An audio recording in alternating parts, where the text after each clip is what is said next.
Right to be forgotten case, Dejan Lazić vs. The Washington Post. The right to be forgotten has meant a before and after for defamatory, obsolete, and irrelevant content. RightToBeForgottenPR.com analyzes a well-known case about applying this legislation in online defamation. We assume that criticism and negative reviews affect the personal and work environment. Our team has taken as an example the quarrel between the pianist Dejan Lazić and the Washington Post. It is a classic duel, a negative online review in front of a super-powerful media outlet. We will also see the difference regarding the protection of the person between Europe and the United States. The most curious fact of the story is that neither one party expected the full impact, which occurred at Google.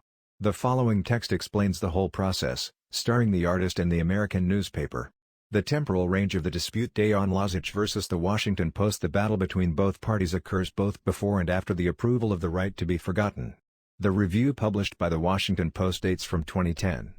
It means 4 years before the EU Court of Justice judgment, promulgated before the right to be forgotten. And, precisely, in 2014, Dejan Lazić asked the media to eliminate this criticism. Google search results: once the Washington Post published the review, every user who searched Google for Dejan Lazić could see the article on the first page. And, in fact, 4 years after the recital, the search engine continued to show the result of the criticism. Due to the elapsed time, the pianist considered the content obsolete a critique. The famous music critic, Anne Majet, wrote about the pianist Dejan Lazić's recital at the Kennedy Center in 2010. The review, entitled "Sparks But Not Flame," contained opinions such as the following.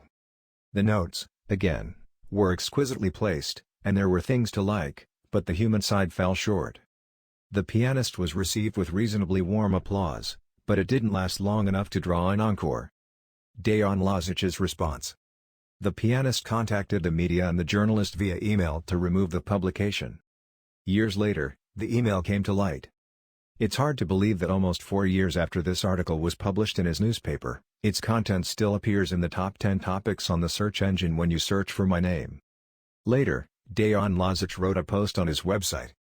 I of course do believe in freedom of speech and everyone's entitlement to have an opinion, otherwise I could have in this case simply and quietly contacted Google Europe and asked for this single, outdated, and in my opinion defamatory article to be retracted.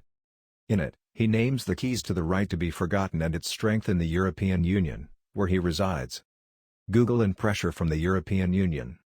In his website publication, Dejan Lazić compares the United States and Europe in data protection policy.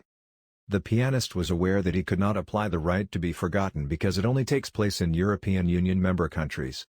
However, Dejan Lazić defended, in his writing, the recent right to be forgotten ruling, which obviously cannot be applied in the US.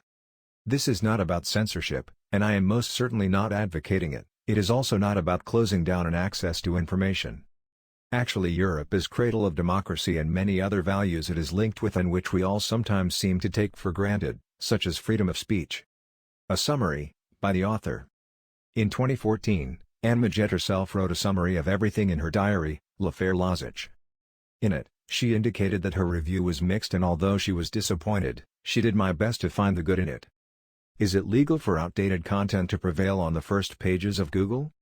Analyzing the case, Dejan Lazić vs. The Washington Post draws a clear conclusion: content written in 2010 continued 4 years later on the front page. The pianist saw his name related with strong criticism in a single click. What Dejan Lazić demanded was the removal of obsolete content. The General Data Protection Regulation, GDPR, includes this scenario. The legislation intends for the right to confidentiality to prevail over the right to inform. What kind of content does not eliminate the right to be forgotten? EU Regulation 2016/679 establishes exceptions in the exercise of the right to forget. Guarantee freedom of expression. Comply with legal obligations. Public interest reasons. Scientific, statistical, or historical objective. Formulate claims. Countries outside the European Union. In fact, the judgment of the EU Court of Justice establishes the following. A fair balance should be sought, in particular between that interest and the data subject's fundamental rights. From right to be forgotten, we eliminate content from the Internet, which affects the reputation and privacy of natural and legal persons.